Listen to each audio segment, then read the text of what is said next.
Meus amados, nós estamos estudando o livro de Neemias e estamos no final, no último capítulo. Antes de lermos o texto em questão, eu quero trazer aos irmãos algumas reflexões. Por exemplo, o quanto você vive em comunhão com o Senhor. Você vive em completa comunhão com Deus. Em todo momento de sua trajetória, de sua vida, dos seus afazeres, Ele faz parte da sua realidade. Você tem consciência de cada momento que você está tramitando ali, exercendo alguma coisa, pensando em alguma coisa. Você tem consciência de Deus nesses momentos? Ou são raras as vezes que você para e diz: nossa, Deus está aqui, Deus está me ajudando, Deus está me encaminhando nos meus afazeres. Qual é a tua comunhão com o Senhor? Outra coisa, quais são as coisas que tiram a sua paciência? Porque é natural você se aborrecer, se irritar. Você é ser humano, você se aborrece com algumas coisas, mas a questão não é nem que você se aborreça, é com o que você se aborrece. O que é que tira a tua paciência? E por fim, será que você já não está frio diante de Deus? E nem percebe que o teu coração está habitando uma frieza terrível? De repente você vem para o culto simplesmente para manter aquela rotina que você estabeleceu na sua vida, mas você não sente nada diante da presença do Senhor. Você não sente nada quando Deus fala com você através de sua palavra. Você sai daqui da mesma forma que entrou, você vem sem nem saber o real significado desse momento. Ou no seu dia a dia, por exemplo, será que você não anda esfriando diante do Senhor? É preciso que haja pureza no meio do povo de Deus. O que é que faz as pessoas esfriarem? O que é que faz com que elas comecem a romper essa comunhão maravilhosa que tem com o Senhor? É a impureza, é a mistura. O Senhor quer o seu povo puro. O Senhor não quer o seu povo com mistura. E é o que estava acontecendo aqui. Observe, Neemias tinha recebido do rei Artaxerxes autorização para voltar para Jerusalém, sair do cativeiro onde estava, porque ele ganhou muito prestígio diante do rei. Mas como Neemias ganhou esse prestígio todo? Se deixando influenciar pelas culturas e costumes dos babilônicos e outros povos? Não, amados irmãos. Ele não se deixou influenciar, ele se manteve puro, como se manteve puro Daniel e seus amigos, que resolveram como propósito no coração não se contaminarem, não se misturarem. No entanto, ele consegue todo esse prestígio diante do rei Artaxerxes por causa da graça de Deus. A palavra diz claramente que Neemias encontrou o favor do rei por causa de Deus trabalhando no coração do rei. Então Neemias fez o seu trabalho, alcançou o favor do rei, suplicou ao rei para que pudesse voltar e dar assistência aos seus irmãos que estavam em completa miséria, aqueles que não foram levados para o exílio, e também para reconstruir os muros de Jerusalém. E o rei autorizou. Mas depois deles reconstruírem os muros, colocarem novamente o alicerce do templo, depois de terem festejado tamanha vitória, Neemias percebe que não pode vacilar. Neemias percebe que a guerra nunca dá trégua. Ele percebe que precisa se manter atento e vigilante, porque um pouco de distração fez com que ele olhasse de volta e o povo estivesse completamente impuro, misturado com outros povos, os quais o Senhor abominava. Observe o que diz Neemias capítulo 13, do 23 ao 29. Vi também naqueles dias que judeus haviam casado com mulheres asdoditas, amonitas e moabitas. Seus filhos falavam meio asdodita e não sabiam falar judaico, mas a língua do seu respectivo povo. Contendi com eles e os amaldiçoei e espanquei alguns deles e lhes arranquei os cabelos e os conjurei por Deus, dizendo: não dareis mais vossas filhas a seus filhos, e não tomareis mais suas filhas, nem para os vossos filhos, nem para vós mesmos. Não pecou nisto Salomão, rei de Israel? Todavia entre muitas nações não havia rei semelhante a ele, e ele era amado do seu Deus. E Deus o constituiu rei sobre todo Israel. Não obstante isso, as mulheres estrangeiras o fizeram cair no pecado. Dar-vos-íamos nós ouvidos para fazermos todo esse grande mal, prevaricando contra o nosso Deus, casando com mulheres estrangeiras. Um dos filhos de Joiada, filho do sumo sacerdote Eliasibe, era genro de Sambalate, o Eronita, pelo que o afugentei de mim. Lembra-te deles, Deus meu, pois contaminaram o sacerdócio, como também a aliança sacerdotal e levítica. Então você observa aqui que grande tormento e aflição, que grande problema surgiu no meio do povo de Deus. A impureza estava implantada. Neemias descobre mais podres. Neemias tinha visto tantas coisas erradas, autoridades oprimindo pessoas mais simples. Neemias tinha visto tantas coisas erradas, pessoas falsas misturadas com o povo de Deus, e agora Neemias começa a ver que os homens e os jovens estavam se casando com pessoas ímpias, adoradoras de outros deuses, e ele corrige isso. Ele corrige. Observe, Neemias, ele não pôde descansar, porque ele tinha muito a fazer. E depois de realizada toda a obra, ele tinha muito o que fazer no sentido de preservar, lutar pela preservação. E ele reage e corrige toda aquela perversão do povo. O que é que você precisa fazer se você estiver se misturando, seja num relacionamento amoroso, com alguém que não presta ou com alguém que é de fora da orientação do Supremo Deus? Ou ainda, o que você precisa fazer se você, a sua vida, está se misturando com amigos que profanam também as orientações do teu santo Deus? O que é que você precisa fazer se você está envolvido com culturas e costumes, ainda que sejam de mídias, de redes sociais, para fazer coisas que desonram e desagradam o Senhor teu Deus? O que precisa? Neemias era uma pessoa que era um servo do Deus Altíssimo, que ele se negava a ter paz.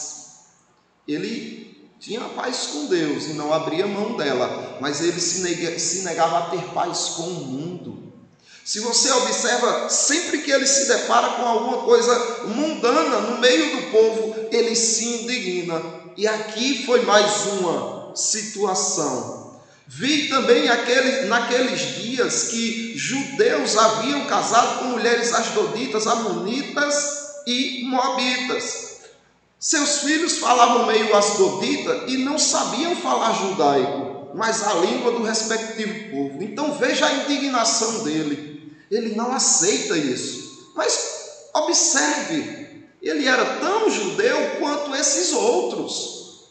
Mas esses outros estavam tão frios de coração que se misturaram, acharam normal, estavam levando sua vida tranquilamente, até que chegou um que disse: o que é que vocês estão fazendo? Pelo amor de Deus, o que é que vocês estão fazendo se misturando com esse povo? Então observe o espanto de Neemias, em contraposição, em contraste à apatia daquele povo. Contendi com eles e os amaldiçoei e espanquei alguns deles e lhes arranquei os cabelos e os conjurei por Deus, dizendo: não dareis mais vossas filhas a seus filhos, e não tomareis mais suas filhas, nem para vossos filhos, nem para vós mesmos. Então, essa reação de Neemias foi sincera.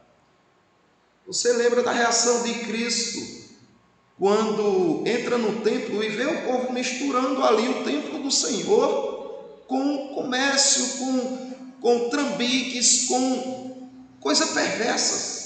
E Cristo também se indigna e contende com eles, e pega uma corda e faz de chicote, e vira as bancas e tiram eles de lá. Observe a indignação.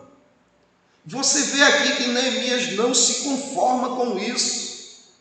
Ainda que todo o povo o odiasse e o matasse, mas ele queria expressar que não aceita aquilo. E você, o quanto está aceitando as coisas que te afastam de Deus? O quanto você anda aceitando se misturar? É preciso que haja sentimento. Se o teu conhecimento não tiver sentimento, você está servindo a Deus pela metade. É algo honroso, glorioso, maravilhoso ver no meio dos conservadores presbiterianos uma sede genuína por conhecimento. Mas o que será desse conhecimento se ele não gerar indignação em você? Para que vai servir? Porque você vai conhecer tanto, mas achar normal viver de forma misturada. É preciso que haja sentimento genuíno. Quando o Senhor Jesus Cristo ordenou a amar ao próximo como a si mesmo, Ele ordenou também a amar a Deus em 4 aspectos. Amar a Deus de todo o teu entendimento, que é isso que os reformados fazem. Eles querem conhecer o máximo das Escrituras. Mas não é só isso, é amar a Deus também de todo o teu coração, ou seja, tuas emoções precisam estar envolvidas neste amor. Elas precisam gerar indignação contra o pecado, tristeza, que produza arrependimento. De toda a tua alma é necessário que seja sincero o teu amor a Deus, que seja um amor tão sincero que olhos humanos não consigam enxergar. Só Deus, olhando para a tua alma, consiga dizer: eis aqui um servo que me ama, uma serva que me ama. Mas também de toda a tua força. Se você amar ao Senhor com todas as tuas emoções, de todo o teu coração e de toda a tua força, você vai sair matando as pessoas por aí, por causa da indignação que vai surgir no seu coração, mas você vai fazer coisas que Deus não ordenou. Mas quando você o ama de toda a força, com todo o entendimento, de todo o coração, você molda suas emoções e a tua energia àquilo que Deus pede. E aí você vai para as Escrituras ver como agia o homem segundo o coração de Deus, o rei Davi. Veja só o que ele fala a respeito dos seus sentimentos, de suas indignações. O Salmo 119, versículo 158. Vi os infiéis e senti desgosto, porque não guardam a tua palavra. Ora, não foi isso que aconteceu com Neemias? Ele viu os infiéis E o que ele sentiu foi um desgosto profundo, porque eles não estavam guardando a palavra.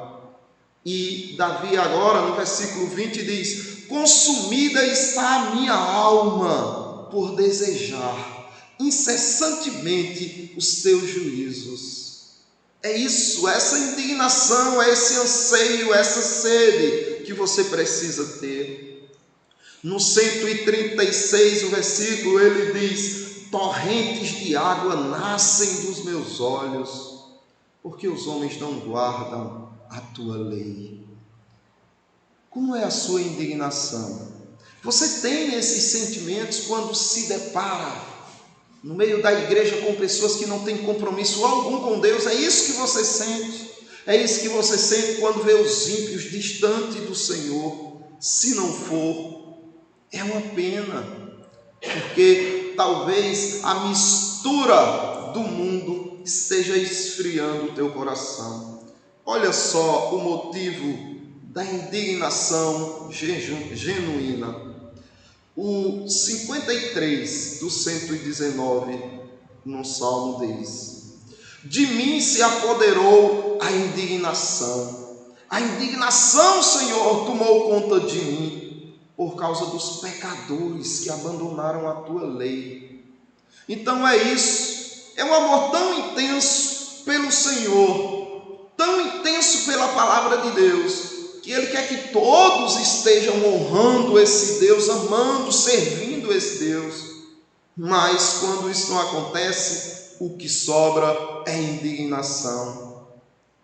O motivo da falta de indignação, qual seria? Por quê? Os crentes acham hoje comum faltar ao dia do Senhor. Não é estranho isso? Por que não se há mais prazer? Por que não se há mais um compromisso sério com as coisas que Deus ama? Com aquilo que Deus preparou e deu ao seu povo? Por que se olha com descaso? Por que se utiliza com descaso? Por que não há mais indignação quando se vê que se está esfriando na alma? Aqui está a resposta: tornou-se-lhes o coração insensível, como se fosse de sebo. Mas eu me comprazo na tua lei. O Salmo 119, versículo 70. Por que as pessoas são assim? Porque o coração delas está se tornando como sebo. Elas se emocionam e se agitam quando são pegas de surpresa em alguma promoção, com algum presente, alguma surpresa que gostam, enchem-se de alegria. Mas quando se diz vamos à casa do Senhor, ou quando se diz vamos conhecer ao Senhor estudando um pouco mais, ou quando se diz vamos orar ao Senhor, ou quando se diz vamos manter nosso testemunho cristão diante dessas pessoas, não há essa mesma emoção. Por quê? Porque o coração dessas pessoas está se tornando como sebo. E tenha cuidado, porque pode ser que o seu também esteja. A atitude contra os infiéis. Davi teve uma atitude também. No 115, o versículo, ele diz: apartai-vos de mim, malfeitores, saiam de perto de mim, vão para longe de mim. Eu quero guardar os mandamentos do meu Deus. Não é que ele não tinha amizade com pessoas fora daquilo que ele vivia, daquilo que ele amava, daquilo que ele gostava. Tinha muitas pessoas, o que ele não queria é que essas pessoas influenciassem eles. Pelo contrário, ele queria influenciar essas pessoas. Mas quando essas pessoas tinham um firme propósito de não se deixar influenciar por ele, mas influenciá-lo para o que não presta, ele dizia: ei, para longe de mim, eu tenho um compromisso, eu tenho um interesse, e vocês não vão tirá-los de mim, o de guardar a lei do meu Deus. A atitude principal é essa: você olhar para o seu coração que está como sebo, para a frieza do seu coração, para as misturas que você está buscando do mundo. Além de se apartar desses que querem te apartar do Senhor, aparte-se também do teu próprio coração. ele estiver te afastando do Senhor. Veja o que Davi fazia agora no versículo 112. Induzo o meu coração a guardar os teus decretos para sempre, até o fim. Sabe o que é que ele está dizendo? Ele está dizendo: eu não dou sossego ao meu coração. Eu instigo o meu coração, eu convenço o meu coração, eu ensino o meu coração, eu induzo, eu forço, eu levo comigo a guardar os teus decretos para sempre até o fim. Esse é o objetivo. Esse é o propósito da verdadeira indignação. Se ela não há, busque-a. É zelo com interesse e humildade. Porque muitas vezes a sua indignação faz com que você se sinta melhor que os outros. Mas aqui Davi traz uma grande lição, do 139 ao 141, quando diz: o meu zelo me consome, porque os meus adversários se esquecem da tua palavra. Isso me deixa indignado. O meu zelo é inflamado. E por quê? Porque ele tinha um interesse genuíno. Puríssima é a tua palavra, por isso o teu servo a estima. Mas ele não se achava melhor que ninguém. Observe que ele diz: pequeno sou e desprezado, contudo não me esqueço dos teus preceitos. Então, com humildade, sabendo que não é melhor do que ninguém, ele se indignava com a possibilidade de pessoas esquecerem do seu Deus. E é isso que Cristo pede de você. E os bem-aventurados são estes. Observe o que o Senhor Jesus Cristo diz: bem-aventurados os que têm sede, bem-aventurados os que têm fome e sede de justiça, porque serão fartos. Mas estes são bem-aventurados. Que justiça? A de Deus, os preceitos do Senhor. Então, primeiro, lembre-se disso. Você precisa de emoção. Você precisa usar a tua indignação contra aquilo que te afasta do Senhor. E outra coisa também que te ajudará nessa busca por pureza é a história. A história, o conhecimento, a história é a solução. É o que Neemias faz aqui quando ele diz assim: não pecou nisto Salomão, rei de Israel. Observe que ele traz a história e ele diz: olha, conheçam a sua história para não pecarem nos mesmos pecados que os seus pais caíram. Todavia, entre muitas nações não havia rei semelhante a ele, e ele era amado do seu Deus, e Deus o constituiu rei sobre todo Israel. Não obstante isso, as mulheres estrangeiras o fizeram cair no pecado. E vocês estão caindo no mesmo pecado. Por quê? Porque vocês se esqueceram da história de vocês. Vocês têm uma história, vocês têm um passado. Olhem para trás, vejam o que os antepassados precisaram combater, vencer, onde eles caíram, como se reergueram. Não permitam que a história de vocês seja apagada, porque um povo sem história é um povo carregado de fracassos. Quando a insensibilidade toma conta, observe em Jeremias o que diz a palavra de Deus, no capítulo 6, versículo 16. Assim diz o Senhor: ponde-vos à margem no caminho e vede, perguntai pelas veredas antigas, qual é o bom caminho?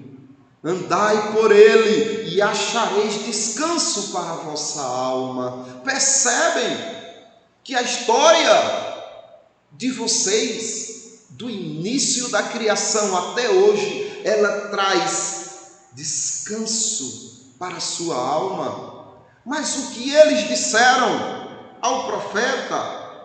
Eles disseram: não andaremos, não queremos essa vereda, não queremos conhecer o nosso passado. E aí, o coração deles se corrompe por completo. Lembrar do passado um passado de amor, da sua própria história com Cristo. Como foi sua conversão? Como você conheceu o Senhor Jesus? E quando você o conheceu, quais foram os sentimentos que foram aflorados? E quando você buscava cada vez mais e conhecia cada vez mais, o que você sentia? E como você vivia diante dessa relação inicial? Quais eram as tuas obras, o teu comportamento, os teus interesses? Mudaram para melhor ou para pior? Observe a queixa que o Senhor Jesus Cristo faz à igreja em Éfeso. Tenho, porém, contra ti que abandonastes o teu primeiro amor. Vocês esqueceram até da própria história, da história relacional entre você e o seu Deus. Que dirá da história do povo por completo? Lembra-te, busque nos arquivos da memória, pois de onde caístes, arrepende-te e volta à prática das primeiras obras. E, se não, venho a ti e removerei do seu lugar o teu candeeiro, caso não te arrependas. Sabe o que o Senhor está dizendo aqui? Igreja minha, se vocês não considerarem o passado de vocês para saírem dessa frieza de coração que vocês vivem, se vocês não buscarem na história força para superarem essa frieza de coração, eu apagarei a vida de vocês. Essa igreja deixará de existir. Você nunca mais terá interesse em mim. Você morrerá espiritualmente. Nunca mais viverá na minha presença. E que terrível seria para uma igreja experimentar um castigo tão grande. Melhor seria se arrepender e voltar ao primeiro amor, ou seja, às primeiras obras genuínas e com amor e zelo oferecidas ao Senhor. Procure pelos fiéis, aqueles que conhecem a história. Ah, mas eu não conheço tanto. Sim, não conhece porque não procura. Procure nas Escrituras, procure nos livros que são fundamentados nas Escrituras, procure nos anciãos, procurem nas pessoas que conhecem o que já sofreu, o que já passou o povo de Deus. É isso que em Deuteronômio Moisés está ordenando, Deus usando. Capítulo 32, do 4 ao 7. Eis a rocha, as suas obras são perfeitas, porque todos os seus caminhos são juízo. Deus é fidelidade e não há nele injustiça. É justo e reto. Procederam corruptamente contra ele. Já não são seus filhos, e sim suas manchas. É geração perversa e deformada. É assim que recompensas ao Senhor, povo louco e ignorante. Não é Ele o teu Pai que te adquiriu, te fez e te estabeleceu? Qual o segredo para que eles despertassem dessa loucura? O Senhor também diz, a história, conheça a sua história. Lembra-te dos dias da antiguidade, atenta para os anos de gerações e gerações. Pergunta a teu pai e ele te informará. Aos teus anciãos e eles te dirão. A história te salvará do teu próprio coração. É isso que Deus está dizendo por Moisés em Deuteronômio. A perda como gatilho da memória. Veja só, muitas vezes Deus quer reativar em você a memória, mostrar para você o quanto você era feliz e esqueceu, mostrar a você qual era a tua relação com Ele no passado que você esqueceu, e às vezes Ele tira algo de você, às vezes Ele, de repente, Ele pode fechar as portas dessa igreja, para que você, quando nunca mais tiver condições de cultuar como cultuou um dia, diga, meu Deus, o que foi que eu perdi? Ora, não foi isso que aconteceu com Davi? Davi, em seu pecado, em sua loucura, se mistura com Betseba, mata um inocente, um marido de Betseba, Urias, e agora tem que fugir do seu filho. Não tem mais direito ao culto, porque senão morreria. Absalão usurpa o seu trono e ele foge de Jerusalém. Mas observe que coisa interessante, as palavras dele: como suspira a coça pelas correntes das águas, assim por ti, ó Deus, suspira a minha alma. A minha alma tem sede de Deus, do Deus vivo. Quando irei e me verei perante a face de Deus? As minhas lágrimas têm sido o meu alimento dia e noite, enquanto me dizem continuamente: o teu Deus, onde está? Lembro-me destas coisas, e dentro de mim se me derrama a alma, de como passava eu com a multidão do povo, e os guiava em procissão à casa de Deus, entre gritos de alegria e louvor. Multidão em festa, acabou, perdeu, não tem mais. Mas observe que muitas vezes Deus tira para você entender o valor. Davi retornou e teve de volta o que tanto ansiava. Mas e se você não tiver? A história é o remédio. Lembram aqueles homens os discípulos que vinham a caminho de Emaús, e eles estavam tristes, abatidos, angustiados, aflitos? Como Jesus Cristo curou eles? Observe em Lucas capítulo 24, do 25 ao 32. Então lhes disse Jesus: ó nécios e tardos de coração para crer tudo que os profetas disseram, para conhecer a história. Porventura não convinha que o Cristo padecesse e entrasse na sua glória? E começando por Moisés, observe, começando por Gênesis e discorrendo por todos os profetas, ou seja, por toda a Escritura, expunha-lhes o que a seu respeito constava em todas as Escrituras.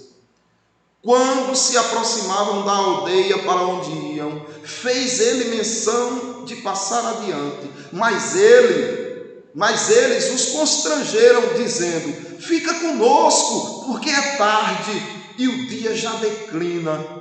E entrou para ficar com eles. E aconteceu que, quando estavam à mesa, tomando ele o pão, abençoou e, tendo partido, lhes deu. Então se lhes abriram os olhos e o reconheceram.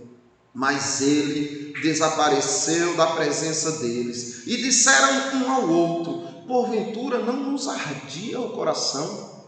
Porventura nosso coração não voltou a reviver? Porventura nosso coração não voltou a ter emoções?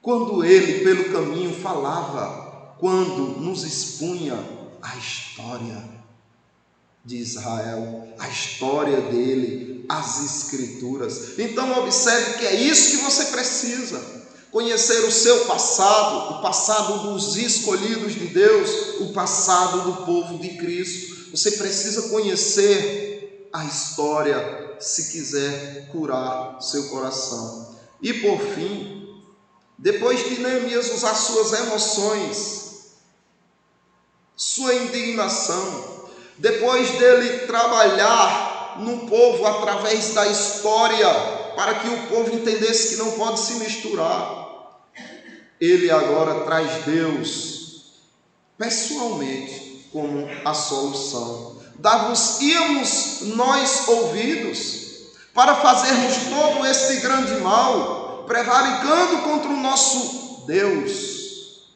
casando com mulheres estrangeiras. Um dos filhos de Joiada, filho do sumo sacerdote Eliasibe, era genro de Sambalate, o Eronita, pelo que o afugentei de mim. Lembra-te deles, Deus meu, pois contaminaram o sacerdócio, como também a aliança sacerdotal e o levita e levítica. É isso que você precisa fazer. É o que Neemias fez. Senhor, vem. Senhor, porque eu estou tentando usar a minha indignação contra minha mistura com este mundo, contra a mistura do povo a quem eu amo. Não está dando certo. Ou ainda falta algo. Senhor, eu tenho lembrado do passado, mas ainda estou frio. Vem, Senhor, e age. Levanta-te contra essa minha frieza de coração.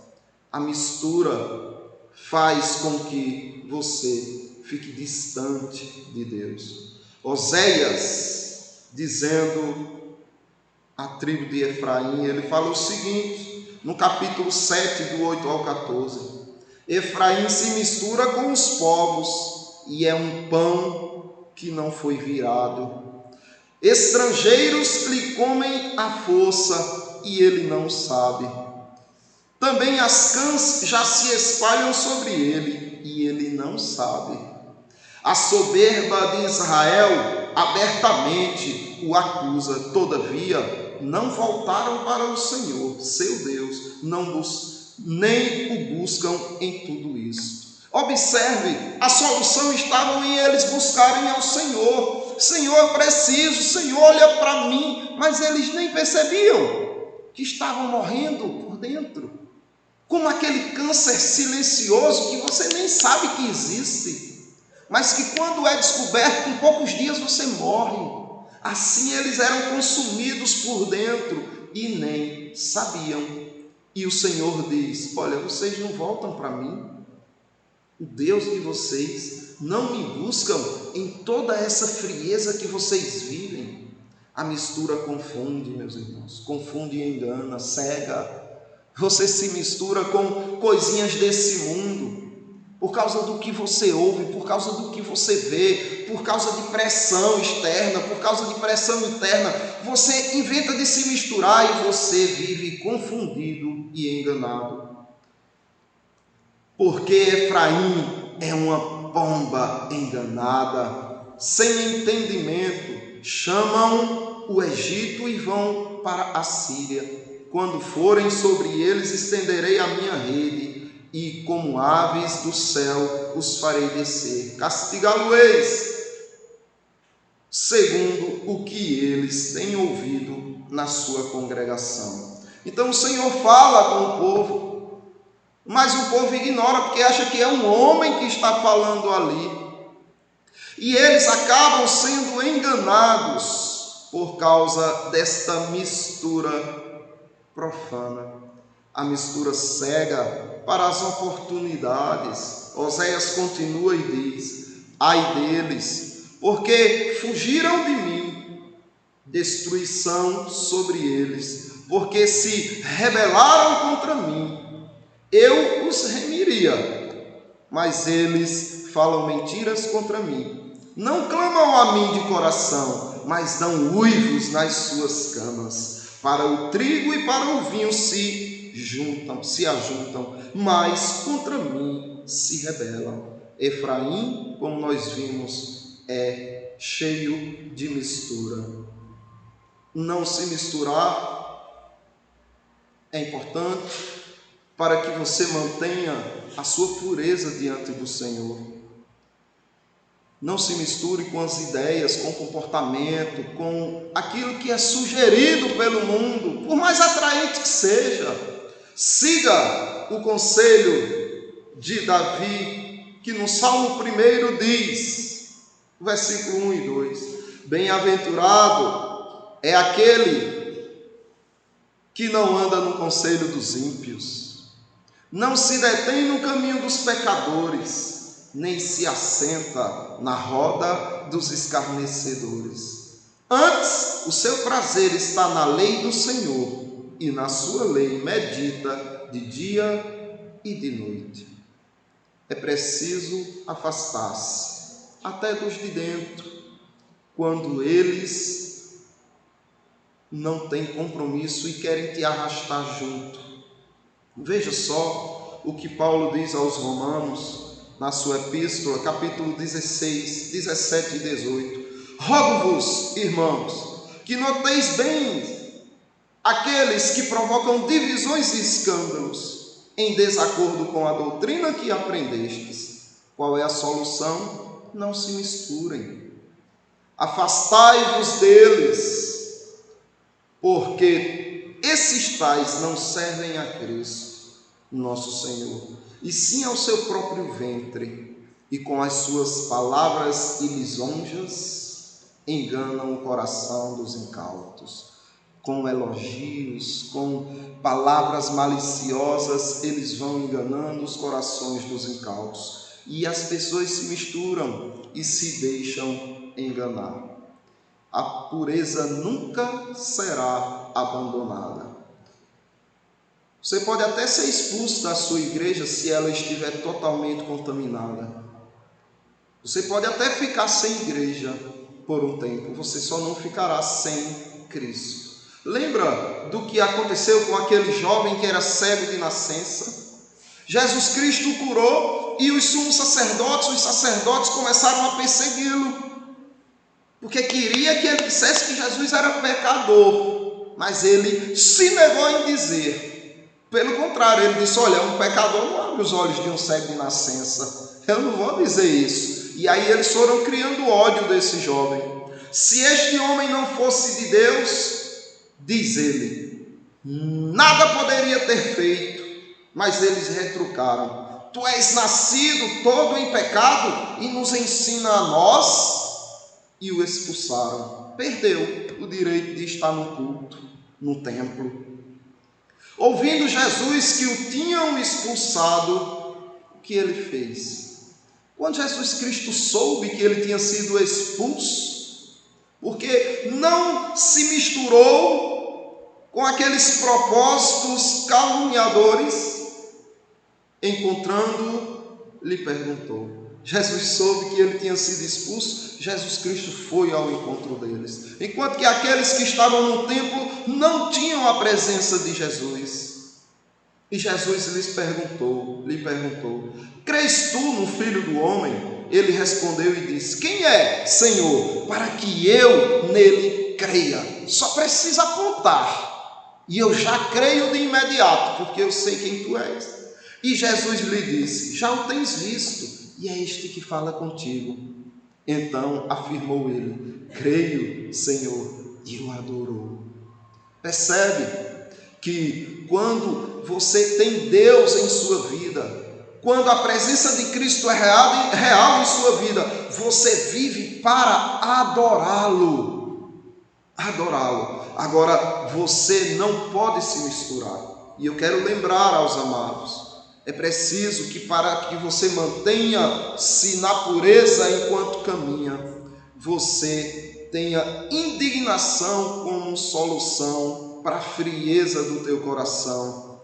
É necessário que você conheça a história para que você encontre a solução no que Deus deixou escrito nas Escrituras e que você tenha o próprio Deus como solução para vencer a impureza, a mistura que tanto busca seduzir aqueles que querem ser fiéis ao Senhor.